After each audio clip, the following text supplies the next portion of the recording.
What is going on YouTube? It's your boy Black Prion back in the saddle yet again for yet another video, and unfortunately a lot of people out there are giving Capcom and Marvel a bunch of hell, scrutiny, criticism, and outright outrage and backlash for all the nonsense that they saw in the recent Marvel vs. Capcom Infinite Esports proposal trailer that was leaked, because let's face it, ladies and gentlemen, these are not things that are supposed to be made public in the public eye, so let's address it, because you see, before we get into that, we need to talk about what Marvel vs. Capcom Infinite's main goals and plans are, because Capcom has laid them out on the table. Esports, esports, esports, esports, esports, casuals, esports, esports, esports, casuals, esports, esports, esports, esports, esports, esports, esports, esports, esports, esports, esports simplified input functions, esports, esports, esports. Now, the reason why esports is such a huge priority here is because that's where they're thinking they're going to be making the most bank off of this title throughout this game's life cycle. And the reason why they would say that, obviously, is due to the simple fact that, I mean, if you haven't seen the trailer already, they use stolen footage from other events, they use people who don't even touch Capcom games, they use footage of people who play another Capcom game but have never been known to be a Marvel player, even though Capcom has a lot of other moments that were absent in the trailer that they could have used that happened at Evo. I don't know why they just didn't use those, but at the end of the day, they know that the people that they're trying to talk to in that trailer are sponsors. Sponsors could have watched two giraffes having sex, and at the end of the day, if the sponsors could be swindled into thinking, oh man, these Capcom people, they know what they're talking about. Two giraffes on stage, I'd definitely watch that, I'd buy that for $1. Then bada boom, bada bing, they did their thing, and at the end of the day, these companies will be swooned to pay out the sponsor bucks to Capcom and their aficionados through these events. Doesn't matter what they could have showed. As long as they somehow, in their presentation, got a sponsor to reach for their wallet, that is a big W for Capcom in a very major way. Now, we push that back. We haven't even talked about the content or the meat of the game yet. Now, we all know that it looks like a Guess Who fucking character select screen. We've talked about some of the dilemmas, about the features and the DLC. But at the end of the day, no matter what game you're talking about, whether it's a fighting game, whether it's a shooter, whether it's a MOBA, or whatever competitive video game that you know out there today, they don't give a damn as far as what they put into the game because they know people will buy it at launch because it's such a big and long-awaited title. However, when it comes to the top players of competitive scenes of various competitive games, no matter what genre, you have to remember one key thing. A lot of these top players, you can go right now, you can go on the leaderboards, you can go on whatever site if you could find their people's gamer tag, because there's a lot of sites that publish, you know, top players' actual Xbox Live or PSN ID and gamer tags respectively, or their Steam code, blah blah blah, so on and so forth. And you can actually go look up what achievements, trophies, or I think Steve calls theirs achievements as well, or what achievements they've unlocked in the game, and a lot of them will have 15,000 prestige points online, number 1, top 5 in the leaderboards, number 4 in the region, number 2 in the world, and all these types of extravagance bells and whistles, and all these crazy profile icons that you can use online to show your muscle and flex your strength, and just show how good you are and your prowess in the game that you play. However, you'll notice that a lot of them don't have a single story mode achievement. Some of them don't get halfway through the story mode because they know that the story mode, they know that these bonus features and all that, that's not going to help them level up their level of play. That's not going to help them break bad habits. They know that's not going to strengthen them up. That's not going to get them their mind right. That's not going to get them prepared for tournament. That's not going to do anything but get in the way of the long-term goal, because at the end of the day, fighting against the AI in a lot of cases will give you bad habits and not really give you an full grasp or understanding of the meta as it breaks down as time moves forward in the game's life cycle. Now, right now, what I'm going to do is I'm going to have the esports trailer proposal just playing in the background. I won't have any audio with it. It's just going to be in the background doing its thing. So just chill, ladies and gentlemen. It's going to be up shortly. Don't you worry your cute little heads. So anyway, as we go ahead and talk about this even in more depth, what I do think is something that is very important that we cannot take for granted is just the simple fact that with esports being as big as it is, there's a couple of things in this very proposal that I have to say I disagree with. Now, they said phase 1 is going to be 14 people are going to qualify online. Capcom! Online? Hold on. Pause. Let's get something straight. Let's get something straight here. You said that 14 people are going to qualify for your phase 1 Marvel vs. Capcom Infinite online, right? Didn't y'all just release a game not too long ago that was supposed to be the biggest esport of the FGC, known as Street Fighter V, right? You remember that, right? Not too long ago. You know, not even 2 years yet, right? Right? Okay. So, with that being said, you can't even get netcode to function really good in that game. And that game's been out for quite some time. Now you're going to sit here and look us in the face. You're going to tell us a game that's going to have a lot more going on, a lot more special effects, moving 4 times as fast. All of a sudden, you've acquired the funds and the finesse and the mental fortitude to actually come up with a netcode that is actually going to, I don't know, matter. And then you said in the proposal that the top 14 players on the online leaderboards are going to be the players that are going to be representing you in the first phase 1 tournament. Leaderboards. Let me clarify this for you one more time. Online leaderboards. You guys can't even fix the rage quitting issue that exists in Street Fighter V. So if somebody unplugs and is allowed to keep their points and is allowed to keep ascending, you could have me if I really just wanted to be a rage quitting egotistical asshole that's just so fragile that a loss on the internet would just absolutely drive me to insanity.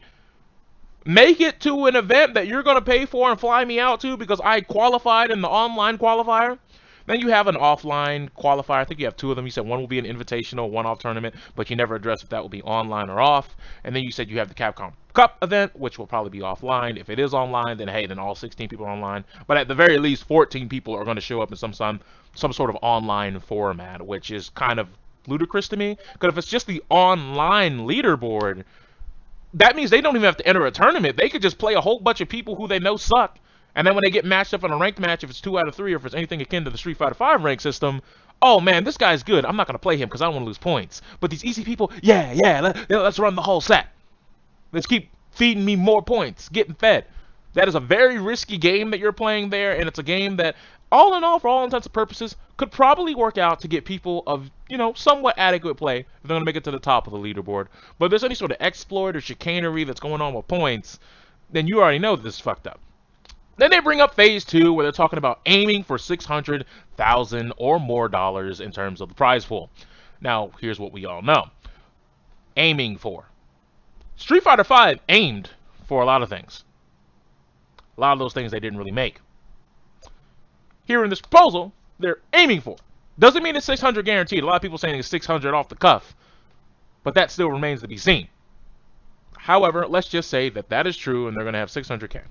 Then they break down how much it's going to cost, what the profit's going to be for year 1, what they're going to be doing for year 2. And the funny thing about this proposal is, as I said, they're using a lot of footage from games like Smash, whether it's Melee or 4, and using people who have never touched a Marvel vs. Capcom game because they're mainly a Street Fighter player. And now they're going to tell us that Street Fighter V is going to be taking a back seat to Marvel vs. Capcom Infinite in 2018, which means all the people say, don't worry guys, Street Fighter is going to get better. Don't worry, they're really going to show Street Fighter the care and love and tender TLC it deserves. Hi, how you doing? I told you that wasn't going to happen, but I mean, here you are right now, 2017, looking around like a pigeon with its head cut off, but I digress. So now they're talking about exclusive streaming rights, that TOs don't fret, you guys will still be able to keep some of the money through registration fees, nothing will change for you, we're just going to have a bigger and better and more grandiose stage to present our content on, right? They also talk about the VODs and subscription fees that you'll get from Twitch will be going to these certain places and allocating the funds in different various ways, blah blah blah, so on and so forth. Another thing that a lot of people have brought up is just the simple fact that, let's face it, as we know, Capcom wants 100% exclusivity rights to the distribution of their own footage, and you can't blame them for that. I mean, I think every quote-unquote sport and esport does it in that manner. However, we have to talk about fan feedback. Now, while we all know all the negative stuff, I'm not going to put all that because we all know the negative stuff. I've told you the negative stuff in the past, 2 videos I've made on Marvel vs. Capcom Infinite. I've told you everything that I don't like about Marvel vs. Capcom Infinite, so we don't even have to address that. We just have to address that this proposal is a little jank, a little weird, a little awkward. But I'm addressing at least why Capcom is trying to do this. Still stupid, but I'm at least telling you the quote-unquote logic that they're trying to use to push this forward. As you can see, there's some Smash stuff going on right there and some Street Fighter highlights going on there. You could have just used some of the highlights from Marvel vs. Capcom 3 at the past couple of EVOs, especially their last EVO that just happened because Infinite's coming down the pipe. But moving on, we need to talk about some of the things that a lot of people are saying on Twitter, social media, things like that. So a lot of people out there are saying, Marvel vs. Capcom revealed Ghost Rider. I'm all in! No, these are real tweets. Like, people, every time their favorite character or one of their favorite characters released, that's all they need. They don't care about story mode, features, $50,000 worth of DLC. They don't care about any of that. You give them one character, all of a sudden rocks are off, they're ready to go, they're ready to turn up, and this is the next video on the playlist. This Empress Teresa thing has nothing to do with any of the shenanigans that are going to be featured in Marvel vs. Capcom Infinite. No, Empress Teresa is not DLC. So, that being said, there's other people out there who are saying that Marvel vs. Capcom has made mistakes, Capcom isn't really on the ball, but it doesn't deserve all the hate that it gets. Well, here's the thing. For the average general purpose gamer who's not really the biggest on tournaments but likes the Marvel vs. Capcom brand or likes Marvel characters or likes Capcom characters, just likes fighting games in general, you kind of have to address the fact that they look over to the left. They see Dragon Ball Fighters. Oh my God, it's great. They love it. Then you look to the right. Oh my God, you got BlazBlue Cross Tag Battle. You got Guilty Gear Revelator now. You got Injustice 2 now. You got Tekken 7 now. You got all these games that are going to be around for at least a couple more years during the whole release window of Marvel vs. Capcom Infinite. And you have to sit here and just say, well, what's going to bring those people over from those various games, or potentially from those games that are going to be coming down in 2018 and even later 2017? What's going to draw the money from Capcom? For Capcom, for Marvel vs. Capcom Infinite, as opposed to them waiting and sitting on their haunches and buying those other games, knowing that they're not really affected by this drama and all this, let's just say, shit-slinging, so to speak, all over the internet, social media, and things that Capcom has shown firsthand. You got to address that, especially if you want to get those people's money. That's where competition breeds excellence. Certain games are going to rise to the top because they're the cream of the crop, and they have found a way to have their own means of surviving. I mean, look at MK9. If you would have told me that NRS would eventually have their own pro tour, have 2 different ways to qualify, 2 different sets of tournaments, War of the Gods and ESL Hometown Heroes, I'd have laughed in your face if we thought NetherRealm Studios were going to get that. And then you were going to tell me what's going to happen with Injustice? I mean, hell, no, a lot of people didn't even see that coming during the MKX days. So let's just pump the brakes a little here, ladies and gentlemen. Let's just pump the brakes. These other games are catching up. They're getting esports league. Look at Tekken. They have an esports league as well. Various other fighting games are going to eventually start creeping into their own esports leagues as well. I mean, as we've seen, Guilty Gear Revelator is getting like some super cool, dope-ass pop bonuses now. So the creep up and the power creep is 100% unadulteratedly real. And people have to understand that. And Capcom has to get on the ball if they don't want to get past. Now, I hope they get past, because I'm not really the biggest fan of either of their main 2 flagship series, but, you know, that's just me. So, there's a lot of other people out there who are coming to this game's defense saying that, oh, man, you know, Capcom is really good, oh, this game's going to be really great, blah, blah, blah, so on and so forth.